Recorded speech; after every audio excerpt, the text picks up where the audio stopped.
Beloved Saints, today's 5-minute message of redemptive history is about Carmel from the third book of Redemptive History series, The Unquenchable Lamp of the Covenant.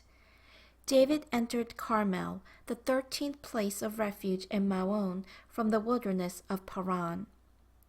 At that time, David was in a truly difficult predicament again.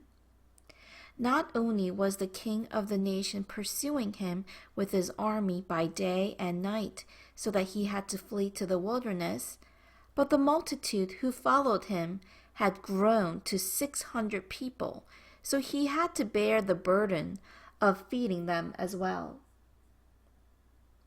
David sought help from a rich man named Nabal living in Maon in order to obtain food for his people.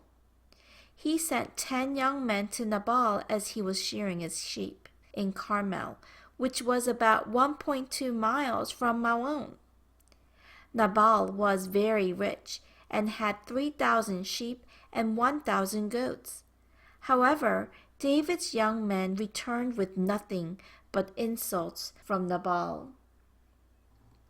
In 1 Samuel 25 verses 10 to 11 it says, Nabal answered David's servants, "Who is this David? Who is this son of Jesse? Many servants are breaking away from their masters these days. Why should I take my bread and water and the meat I have slaughtered from my shearers and give it to men coming from who knows where?"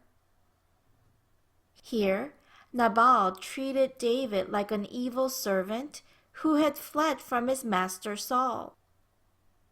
Everyone, Nabal's refusal of David's request was a ruthless act of returning a good favor with evil. The reason is because not only did David save Israel numerous times and protect people's lives and possessions, he also acted as a protective barrier for Nabal's shepherds and flock when he was living as a refugee in the wilderness. In 1 Samuel 25 verses 15 to 16 it says, "Yet the men were very good to us, and we were not insulted, nor did we miss anything as long as we went about with them, while we were in the fields. They were a wall to us both by night and by day, all the time we were with them tending the sheep." Then what was the result or the end for Nabal?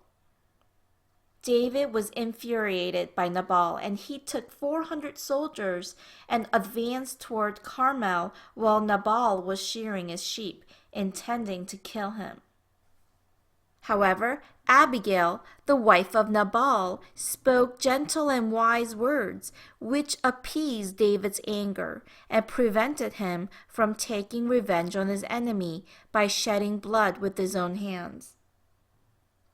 Afterwards, Abigail went back home and told Nabal all the things that David had planned and had done. As soon as Nabal heard this, his heart died within him so that he became as a stone, and he died suddenly. In 1 Samuel 25 verses 37 to 38 it says, "Then in the morning, when Nabal was sober, his wife told him all these things, and his heart failed him, and he became like a stone. About 10 days later, the Lord struck Nabal, and he died." Truly, the final state of the ungrateful, foolish man who repaid grace with evil was wretched. Beloved saints, Nabal received the grace of life from a man of God, David, but he scorned his words and received just retribution. Ultimately, Nabal was struck down and killed by the hand of God, not by the hand of David. Let us examine ourselves today. Have we not forgotten the grace that we received from God? Have we not ignored His request for us in our lives?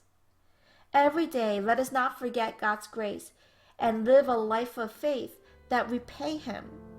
I bless in the name of the Lord.